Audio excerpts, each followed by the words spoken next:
O título dessa música veio de uma frase pichada por uma amiga de Kurt Cobain na parede do quarto dele. E ele achava que era uma coisa muito revolucionária, mas não era nada mais que uma referência a um desodorante. Tempos depois ele quis fazer uma música usando parte da frase daquela amiga dele. E é até hoje um dos maiores clássicos do rock and roll. E essa é a história de Smells Like Teen Spirit do Nirvana.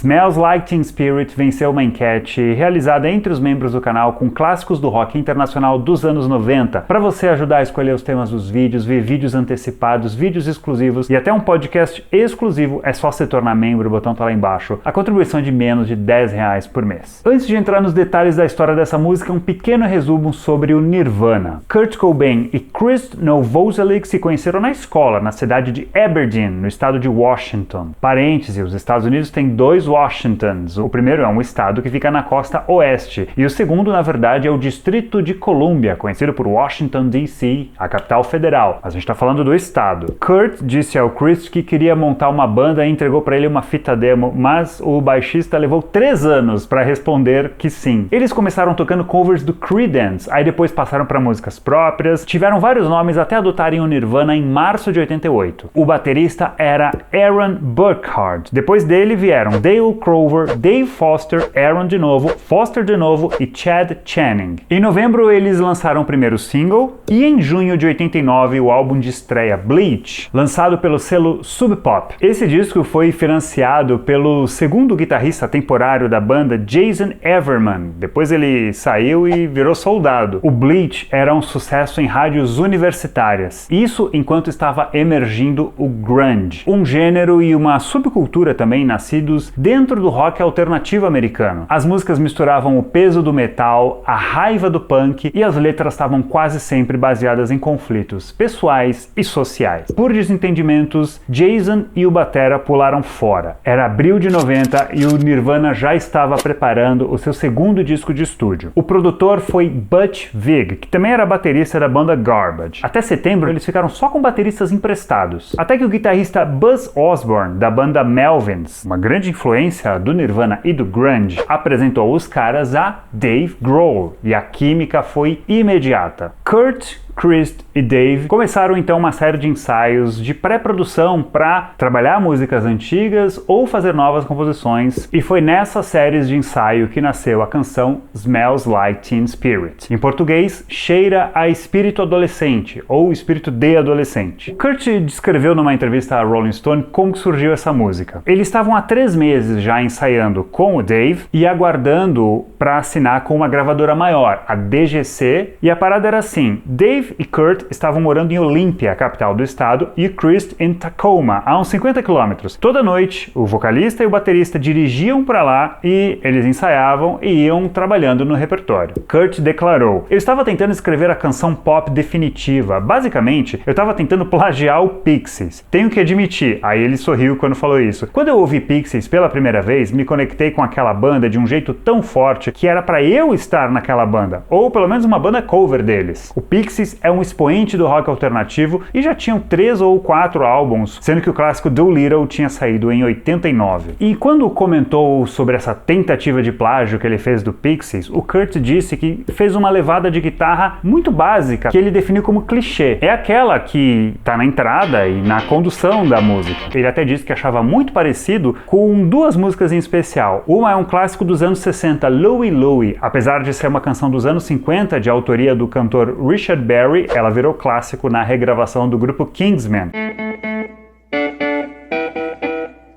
E também tem uma levada parecida na canção More Than a Feeling, numa banda de hard rock chamada Boston. Essa música é de 76.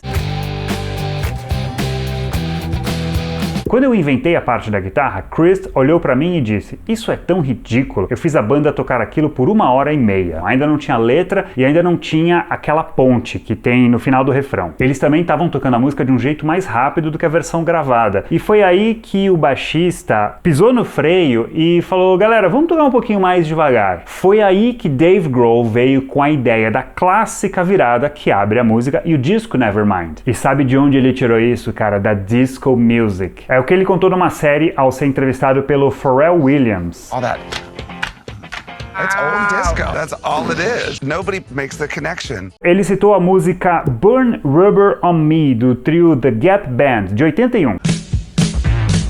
E o título dessa música tem uma história muito engraçada que envolve um desodorante e uma noite de bebedeira com pichações pela cidade. A história foi assim: em agosto de 1990, duas integrantes da banda Bikini Kill, que eram brothers ali do Nirvana, elas entraram numa loja e deram de cara com um desodorante voltado para adolescentes meninas, Teen Spirit. Elas eram Kathleen Hanna e Toby Vale. Toby, que tinha um caso com Kurt na época. A Kathleen contou numa entrevista: "Nós ficamos zoando com aquilo porque o nome era muito engraçado. Quer dizer, quem dá a um desodorante o nome de espírito adolescente? Qual é o cheiro desse espírito? Um vestiário? Maconha misturada com suor? Ou o cheiro de quando você vomita no cabelo numa festa?" Horas depois, Kathleen encontrou o Kurt e eles tiveram uma noite de bebedeira. Picharam paredes na cidade e depois foram pro apartamento do Kurt. E ela pegou uma caneta marca-texto ou algo do gênero e escreveu em letras garrafais na parede do imóvel: "Kurt smells like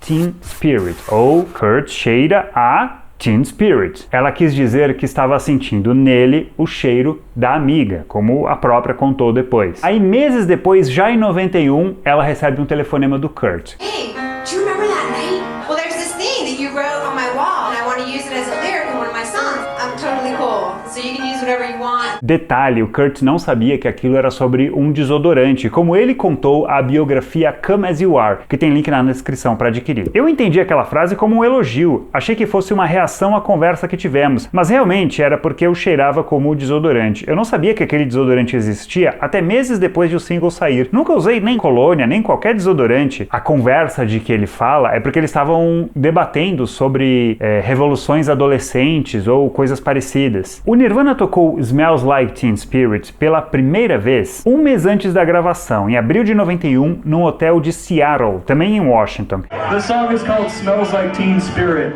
Olha como é que a letra começava. "Come out and play, make up the rules, take off your clothes, I'll see you in court." Saia pra brincar, faça as regras, tire a roupa, te vejo no tribunal. No manuscrito dá pra ver que alguns outros versos foram mantidos na versão final. Eu vou postar no meu Instagram essa imagem e vou escrever ali a letra inteira como ela era antes. Bom, aí nas semanas seguintes o Kurt foi mudando a letra e a versão final ficou assim: "Carregue suas armas, traga seus amigos, é divertido perder e fingir. Ela está entediada e autoconfiante. Oh não, eu sei um palavrão. Olá, olá, olá. Quão baixo?" Um verso que ele repete algumas vezes, aí o refrão: "Com as luzes apagadas é menos perigoso. Aqui estamos, divirta-nos. Eu me sinto estúpido e contagioso. Aqui estamos, divirta-nos. Um mulato, um albino, um mosquito, minha libido." Detalhe, o verso "Here we are now, entertain us", aqui estamos, divirta-nos, era uma frase que ele falava quando ele ia às festinhas e elas estavam meio caídas. Aí chegava o dono da festa e ele falava: "Aqui estamos agora, divirta-nos." O verso 2: "Eu sou o pior no que eu faço de melhor e por esse dom eu me sinto abençoado. Nosso grupinho sempre foi e sempre será até o fim." Verso 3: "E eu esqueci o motivo de eu provar. Assim, eu acho que me faz sorrir. Eu achei difícil. É difícil achar. Bem, tanto faz. Esquece." E aí no fim da música ele acrescenta um verso que se repete até ela encerrar, que é uma negação. Mas tem um detalhe, cara, as pessoas levaram meses para saber como era a letra dessa música, porque o Nevermind não veio com as letras impressas, veio só com algumas frases. Isso só foi corrigido em 92, quando veio uma edição do single de Lithium. Havia até rádios que se negavam a tocar essa música antes dela ser um grande hit, porque não sabiam direito o que é que o Kurt estava cantando. Sobre a letra desta canção, Kurt deu algumas declarações.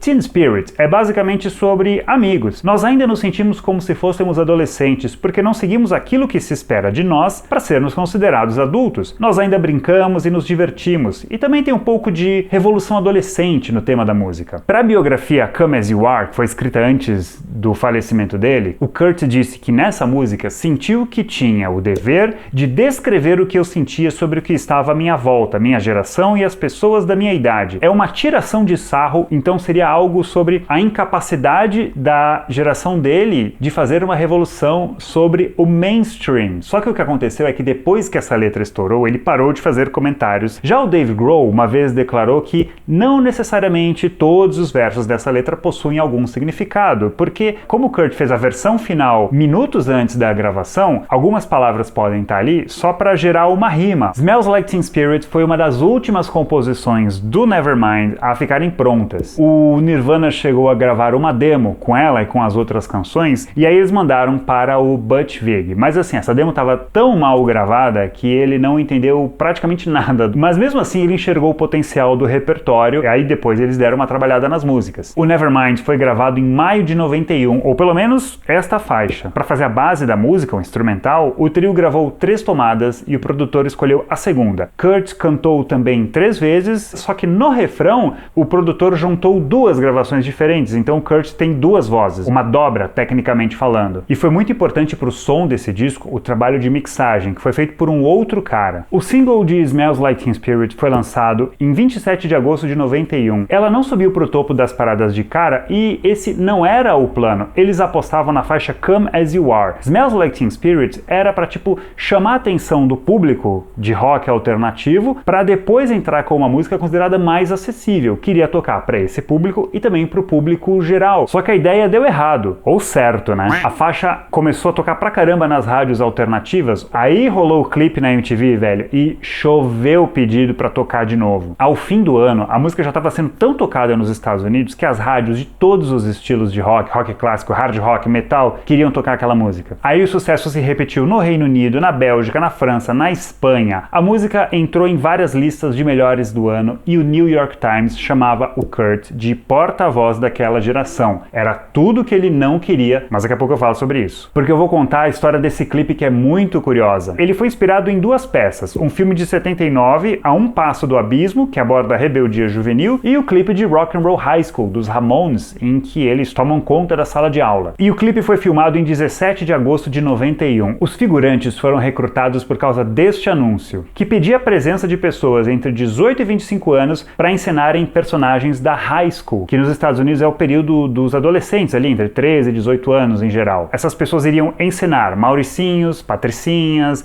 os nerds, os punks, os atletas. A galera ficou a tarde inteira aguardando a gravação de vários takes. E eles estavam realmente de saco cheio quando chegou a hora de gravar a destruição do ginásio. Só que quando assistiu, o Kurt não gostou de algumas coisas. Ele pegou um avião e foi direto para Los Angeles para reeditar o clipe. It wasn't what I wanted. You know those kind of commercials where people are sitting there, you know, trying to sell aspirin or something? That's what it looked like to me. It looked too contemporary. Só que Smells Like Teen Spirit foi uma faca de 2 gumes no rock alternativo e no grunge, de uma certa forma. Porque ao mesmo tempo que esse movimento levantava a bandeira de ser restrito, de não se sujeitar às regras do mercado fonográfico, a canção se tornou nada menos que o hino de toda uma geração. Aí quando definiam a canção ou o Nirvana como rock alternativo, tá, mas se tá tocando tanto, isso não é alternativo, isso é mainstream. Esse dilema fez Kurt Cobain começar a rejeitar a música, evitando tocá-la nos shows da turnê do disco seguinte, o In Utero, e se sentindo uma espécie de traidor do movimento alternativo por estar ganhando dinheiro e fazendo sucesso. Em 93 ele disse: "Eu nem me lembro do solo da música, eu ainda gosto de tocar Teen Spirit, mas é muito vergonhoso tocá-la, todo mundo focou muito nessa música. O motivo dessa reação toda é porque viram 1 milhão de vezes na MTV, foi socada no cérebro deles. Mas eu acho que há tantas músicas que escrevi que são igualmente boas, se não melhores." Kurt tinha muitos conflitos internos, que são tema para um vídeo específico. Ele não conseguia lidar com a contradição de ser um astro anti-sucesso, de ver os caras que davam porrada nele na escola pagando para ver o Nirvana tocar. E sabe do que mais? Uma das estratégias deles no Nevermind foi fazer composições um pouquinho mais simples,